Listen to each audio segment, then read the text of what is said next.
Star Wars Battlefront 2 buffed a lot of the vehicles from the first game and makes a lot of them much better than the original. Most of the ones that get the big buffs are the ones that get the secondary fire or the left trigger shots, as we would always call it.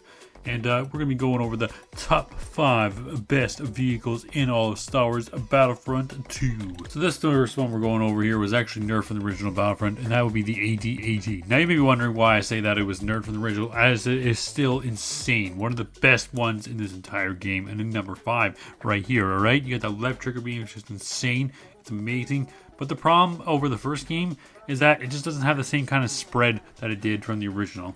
Yeah, you have more shots overall because you have the main fire and then the secondary fire, but the main fire is just not as good. It's just pretty rapid, and it's just not as good for, like, it kind of kills single targets. And then the other one is more so good for taking out the bunker, which is still pretty good, and it does have a decent amount of splash damage, nowhere close as amount as the first. But that being said, it's still absolutely insane in this game.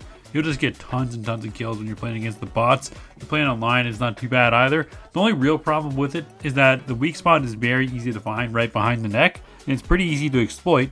And that's also becomes this other big weakness, is the fact that this thing is extremely slow. So although it's not easy to do, and it is a command post, a walking command post that's very slow, very slow, it's still pretty OP. The AAT tank got a nerf from the first game, but it's still crazy. The overall problem with it is that the main shots just don't have the same amount of splash damage as the first game, and the missiles are just not as easy to aim because the awkward angle is like super awkward in this game that you get, but it's still OP. The co-pilot is just crazy, just so much damage, just as good as it is in the first game. Mobility is extremely high, and having the missiles and secondary fire, it just makes it even better. Even if the main fire of this thing is nowhere close as it goes with the good first game, it's still a beast to use. Absolutely crazy. IFTX tank is a huge improvement over the first game, and its increased mobility and the overall just insane nature of the thing is just so awesome. I love using it. It feels like it's not on like as many maps as the Walker tank, but it's so good still. You can carry an entire game with it. And yeah, we're including both the Empire and the Clone one because there's no difference between the two, aside from the paint job.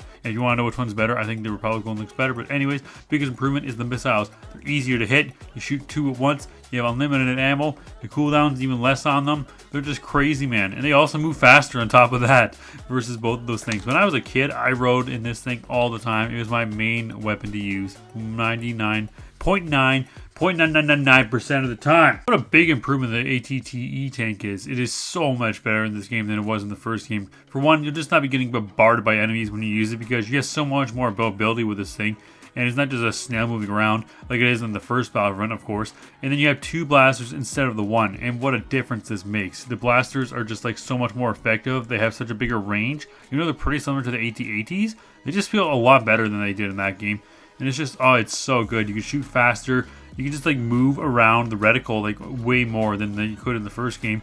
And it does still walk pretty slow in all things considered. But man, you just annihilate. The maps it's on, it really benefits from too.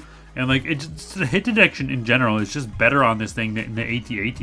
I don't know how to explain that one, but the hit detection is just better on it, and that's really what makes it better. Plus, you can zoom in and all that. You can zoom in on the AT-AT, but it's just something about this one. It's hard to explain what it is, but it's just so much better. And then the other thing too is that you have the weak spots that are like really hard to find. Like, I think they're between the legs, but they're like super like particular to hit, which is really awesome. And like, I have no idea where it is, to be honest with you, and that's nothing but a good thing. Before we go on to the number 1 spot, we have to talk about the AT Archie. This thing can go off in so many ways because of how mobile it is, how fast the weapons are, and just like how good the damage is. The thing is that the weapon is not very high damage, but the amount of fire it has, the fire rate, is just crazy. Grenade launcher, left click, whatever you want to call it, is just amazing. But it has one big problem, is that the driver is exposed, and that's a huge issue. So it has to go in the runner-up spot. It would be number 6 below everything in this list, but it's still a pretty good one. You know, when I was a kid, I used to think that the armored tank droid was absolute garbage because it does not have missiles like the other vehicles. Well, that was dead wrong. This thing is insane, like broken insane. Like it's insane. The main blasters for 1 are just like the best in the game. They do a ton of damage, amazing range, huge spread, and oh, just amazing. You have the grenade launchers. They shoot super fast. They have a super slow cooldown, a lot of damage, and they're just amazing. Unlimited like everything else in this game, of course. And great mobility. It's on a lot of maps, and it's amazing, really. It is the best vehicle in this game, which kind of shocks me when I really think about it, because when I grew up playing this game, like I said, this thing was absolute garbage, I thought. Now I'm just like, this thing is just fucking insane. Definitely the best one in the game. Absolutely broken for sure.